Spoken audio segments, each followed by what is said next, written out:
Dune. This book took me a while to get through. Probably the longest time it took to get me through a book, mostly because the beginning was really slow and arduous. Um, it was very because there was a lot of words and stuff that were unexplained. There is an encyclopedia in the back of the or like a dictionary in the back of the book that I didn't realize till after I was done reading it, so I didn't bother to read. I'm not gonna read a bunch of definitions for words. I gotta use context clues to find out. Um, but uh, it was very hard. I actually didn't really end up getting like invested in the story of the book until like the final 5 chapters. Um, but it was a really interesting book. I really liked um like the different thoughts of the different characters, and it really did have like a complete world. And it was really interesting. One thing I wanted to notice was that it used something that a lot of like older books do that I don't see a lot of newer books do is like have a like older I guess adventure books like the Lord of the Rings said this way it was had a bunch of songs and music in it. That was like music. The things is like travel tales. I always like when books do that. It's really interesting. I think like Gurney had a couple songs. There was one in one of the appendixes. Um, so yeah, some things while reading that I thought uh, interesting. The Harkonnens. Okay, so the Harkonnens are comically evil in this book.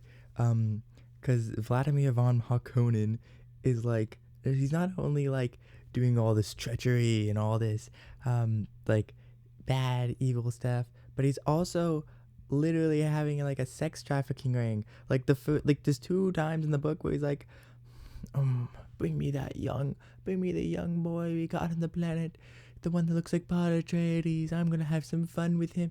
They are comically evil. And it's just it's something. Especially because this property got really big recently. I think because of the movies. So it was really interesting to see. Like I only saw the first movie. I know there's a second one. I know they're coming out with a third one. But the first one was so interesting. I might go and give it a shot now that I've read the book. I definitely want to see the David Lynch original movie.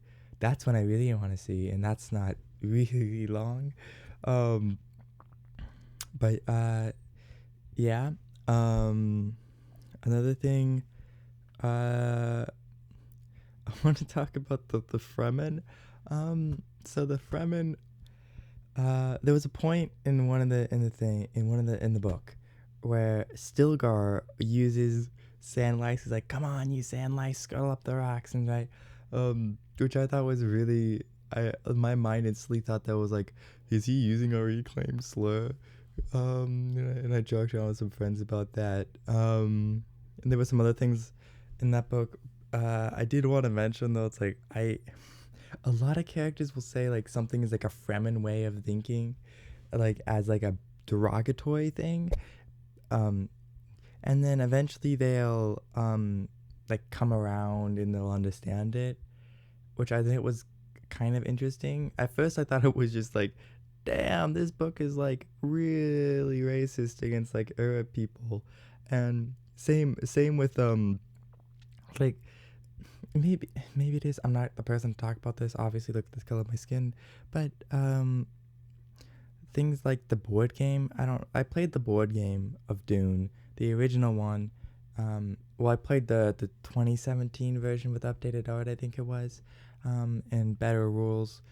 But the I played the original one online with the original art, and Jesus Christ, the Fremen is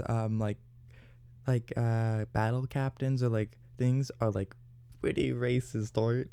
Um, so that's something, and I also know that this inspired Avatar, this book. And there's definitely in this book something of a white savior complex going on, but that's all in the background. I also did want to talk about while we're on this stuff, the use of the F slur. So in the book, they describe a gray sunset as being having F slurs in it. And I originally thought when I read that okay, maybe the author is British and he's using like cigarettes, like cigarette ash. That's what I thought. I thought it was like, oh, it's like an ashen gray sky. I can see that in my mind. Um, no, the guy was American, and the book was written in 1965. The use of the F slur and its common thing has been used since 1914. So I mean, it was definitely 50 years to fester and be kind of big as it is. I mean, um, so this, I mean, sure, maybe he didn't know. And the common consensus online was that it was actually like metal, like bars. I'm assuming like rebars almost. Like so, it was like the sun was projecting like metal, like strokes of light in the sky, which I mean, it's very vivid imagery now that I know what it was saying, but it was very hard to parse through, and it's like, ugh. I mean, I don't think that the text should be changed. I'm not one for advocating that like books or something need to be censored. I don't. That's definitely bad. We shouldn't do that. I think, like texts should be taken as originally written and intended at most cases, because that's where the most interesting and most closely aligned with like the author's vision of them. And so whether that is a good, bad vision, it doesn't matter. So, but what I did want to say on this is that when I was looking up what he meant by that after I finished the book, there was multiple threads on Reddit. There was some on other like bookshop, like book thread sites with like so many comments each, about maybe like 25, 30. And all of them, in all the comments when they discuss this word, they it's not always the original post, but like the comments on it discuss the word. They always say the word, sometimes with quotes, a lot of times with quotes, sometimes without, is what I should say. Um, and it's just like if you're just saying the word, put it in quotes. You're just saying the word. Like it was kind of disgusting. It felt like people were just saying like, "Oh my god, you see this word?" They were using it as like an excuse to say it almost. Like I guarantee those same people would not be quoting like a book if they had the N word in it. Or maybe they would. I don't know. Uh, maybe was it Huckleberry Finn? Maybe I gotta go check out some reviews for Huckleberry Finn. But I don't know. That was really weird to me. That was just like, okay, I get like maybe quoting the whole thing and then asking what people say. Then you could say, oh, like that word, like literally say that word, two words, that word. It was like has this thing and made this connotation, but all of them just chose to say it, which was something to read through. Um, oh yeah, Lyric Keynes or whatever his name was. The chapter where he died was such a good chapter. It was like it stands on its own. Like he was hallucinating, like his father yelling at him, like not even yelling at him, but more like pointing out things he did wrong and stuff while he's sinking into the sand. And it was such a powerful scene that it was really something to read that I thought was really cool. Also another part of the writing style was the use of like ah. They spelled that not like a and then a bunch of h's spammed out. It was AH dash H dash H, which is like I've never seen that written that way before. Maybe I have, but it was just so funny. And now, I mean, of course, I'm stealing that. Anytime I'm like messaging my friends, I'm not gonna just use I AH dash H dash H. Um, and I have done it to them. No one says anything, but I think it's a little something funny to throw into conversations. Um, at the end of the book, one really um powerful thing that struck me was Paul. He when he was talking about Stilgar and um, Gurney Hallneck was losing a friend to gain a creature. Um, that really kind of struck me because like the whole thing with like how you develop these relationships with these people and then like now they're all just in a religious fervor for him was and I I thought that that was like one of the most potent lines in the book to me. Um, uh, the final battle uh, was really I thought that was really cool. Like the whole thing where it's like Paul staying silent and then just giving him smiles and it really making the other guy play into the fool. Um, it was a really cool scene to read, um, and I thought that was really cool. One of the things that I was shocked about was um, uh, the there was like almost a Chekhov's gun almost in this book that never went off. Was that Paul's mother? Um, she had gotten a crysknife from Mapes, uh, and she even did the thing where it's like, oh, you have to wet the knife with the blood at the tip, which the blood thing they didn't make a big deal about any other part of the book, but also like she just had that crysknife in her thing and then never used it. Like there was points where she gripped it and then released it, um, but it was kind of like a Chekhov's gun. Where I was like waiting for something to come of that, and nothing did. Um, I mean, I don't know. Maybe something happened. It was a long book, but I there was nothing like big that came out of it. Um, oh, so yeah, so the book ended on the arrangements um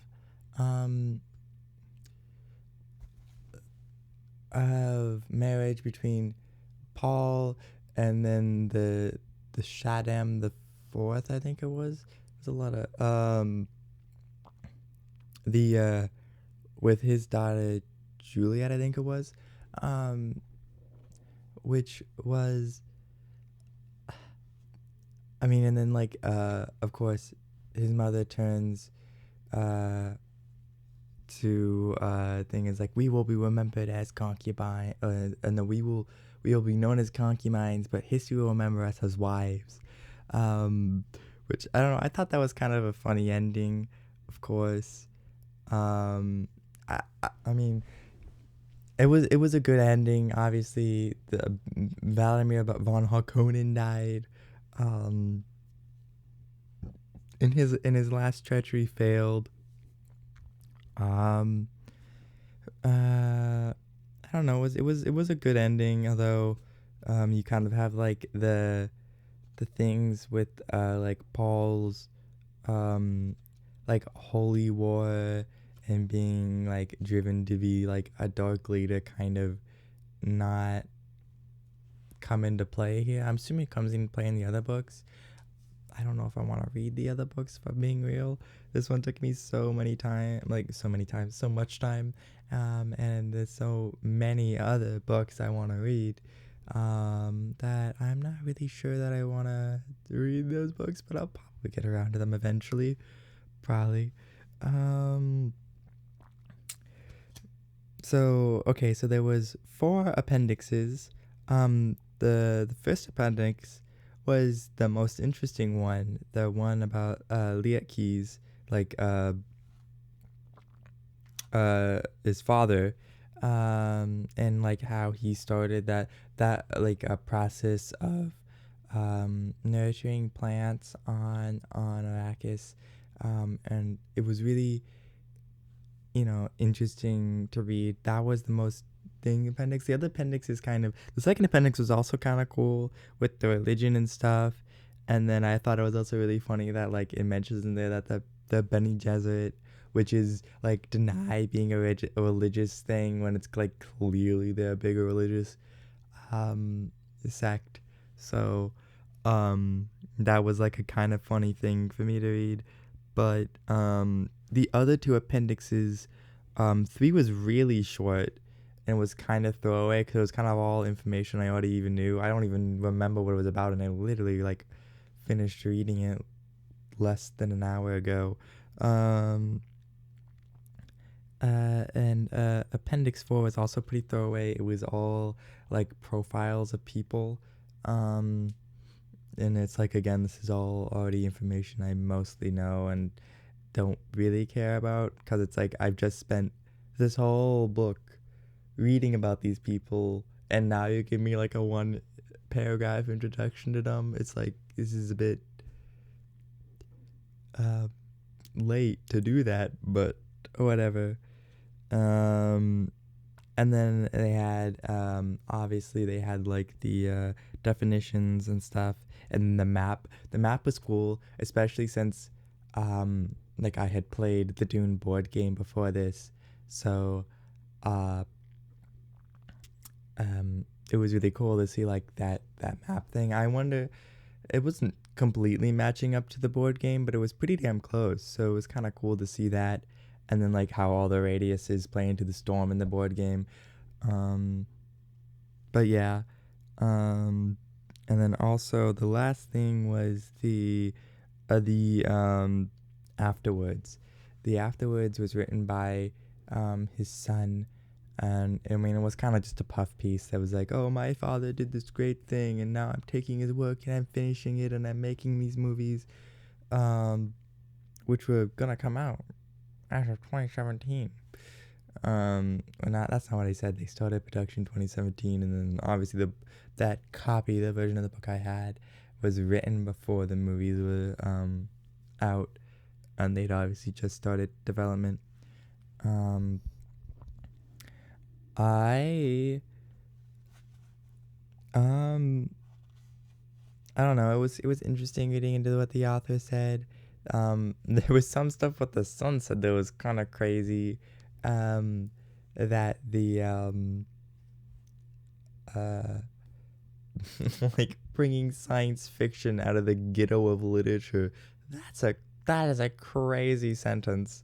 Um, but also stuff like it was kind of interesting to read, like um about stuff like how his personal the author's personal like life and like people from his personal life were put into like characters like Jessica, or stuff like the connections he had with like indigenous peoples and how he put that into his book, and also like him doing like other nature stuff. I didn't know that he did a speech at apparently the first Earth Day, which is a random thing for him to be doing. It's like a total side quest to this guy, but sure, I can see the connections because there was definitely a very big like climate. I mean, that's the whole like kind of goal of the Fremen in this book is the climate. So aside from that, yeah, I think um good book. I'm not sure if I would recommend reading it, but it was and I'm not sure if I don't feel like my time was wasted. It was just, that was Dune. It's very, um, I mean, you know what you're getting into.